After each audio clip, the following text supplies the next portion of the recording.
Hello friends, स्वागत है एक और नए वीडियो में। आज के इस वीडियो में हम क्लास 10th हिंदी का मॉडल पेपर जो कि बोर्ड एग्ज़ाम 2024 में आने वाला है उसी को बताएंगे कि 2024 में क्या क्या आएगा, कितने नंबर का आएगा और जो 20 MCQ रहेगा उसको भी देखेंगे। तो सबसे पहले शुरू करते देखिए, मुद्रित पृष्ठों की संख्या 11 रहेगी। उसके बाद में यहाँ पर अनुक्रमांक डालना रहेगा यानी रोल नंबर। उसके बाद में यहाँ पर आपको नाम डालना रहेगा। कोड रहेगा 801 PA। उसके बाद में 2024 का ये हिंदी का पेपर होने वाला है, ठीक। उसके बाद में देखिए, जो समय रहेंगे आपको 3 घंटे 15 मिनट रहेंगे, ठीक। आपको सभी प्रश्न करना अनिवार्य रहेगा। दूसरा है, इस प्रश्न पत्र के 2 खंड आ बा होंगे, यानी जो ये प्रश्न पत्र आएगा 2 भागों में विभाजित रहेगा, आ और बा, खंड आ और खंड बा।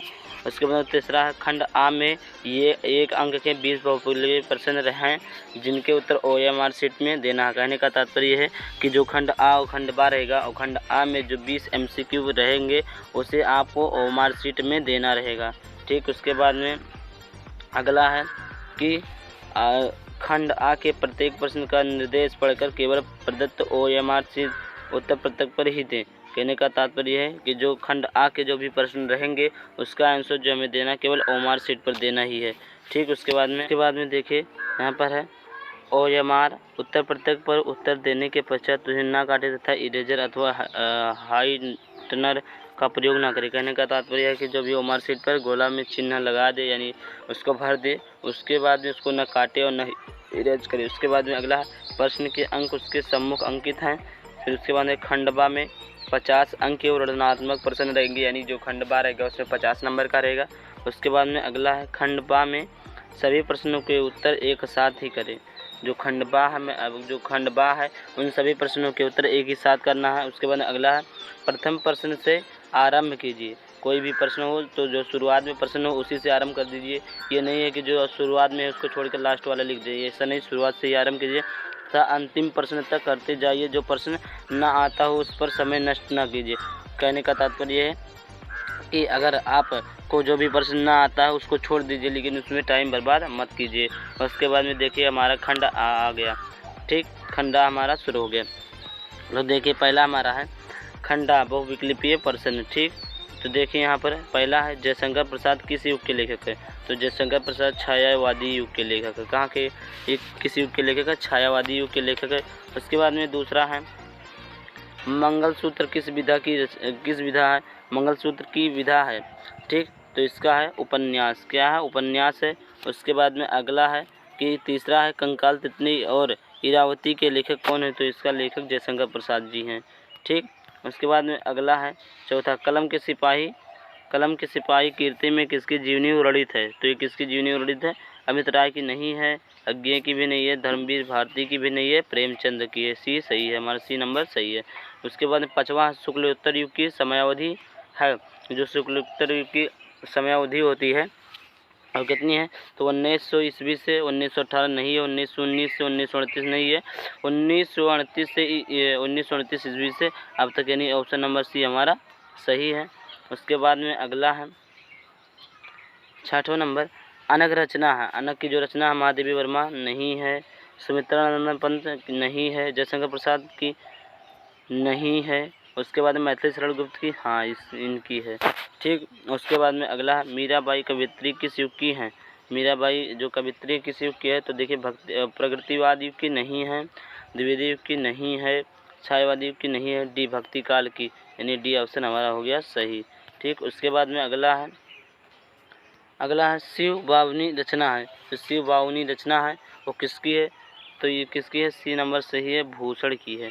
उसके बाद में 9वां, आधुनिक काल की समय सीमा है। आधुनिक काल की जो समय सीमा है वो क्या है, तो आधुनिक काल की समय सीमा 1919 से 1938 ईस्वी तक नहीं है, ये भी नहीं है, ये भी नहीं है। जो ऑप्शन नंबर हमारा डी है वो सही है, 1848 ईस्वी से अब तक। उसके बाद में अगला है 10वां नंबर, महादेवी वर्मा की रचना नहीं है। तो महादेवी वर्मा की जो रचना नहीं है वो निहार है, सांग गीत है, युगांत नहीं है, यानी जो हमारा सी नंबर है वो सही है।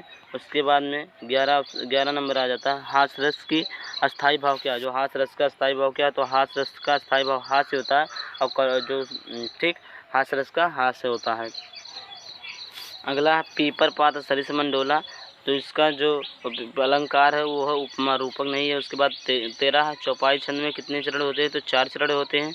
उसके बाद में अगला है 14 नंबर उपदेश शब्द में प्रयुक्त उपसर्ग है उप है, उप जो हमारा है वो उपसर्ग है। उसके बाद में अगला है 15 नंबर क्वेश्चन। 15 नंबर क्वेश्चन में हमारा अलंकार के भेद है। अलंकार के कितने भेद हैं, तो अलंकार के 2 भेद हैं। उसके बाद में जो हमारा 16 नंबर है सत्य असत्य में समास है। देखिए सत्य और असत्य ये है द्वंद्व समास। उसके बाद में अगला है 17वां पक्षी का पर्यायवाची होता है, पक्षी का पर्यायवाची द्विज होता है। उसके बाद में अगला है 18 नंबर अभियुद्ध में कौन सी संधि है, तो यड़ संधि है। 19वां मधु शब्द का प्रथमा विभक्ति एक वचन रूप है मधु है। उसके बाद में अगला है 20वां नंबर क्वेश्चन पठिताम धातु का वचन एवं पुरुष है, तो क्या है, ये है प्रथम पुरुष बहुवचन है, सॉरी ये प्रथम पुरुष द्विवचन है। ठीक, उसके बाद में हमारा आ जाता है खंडवा।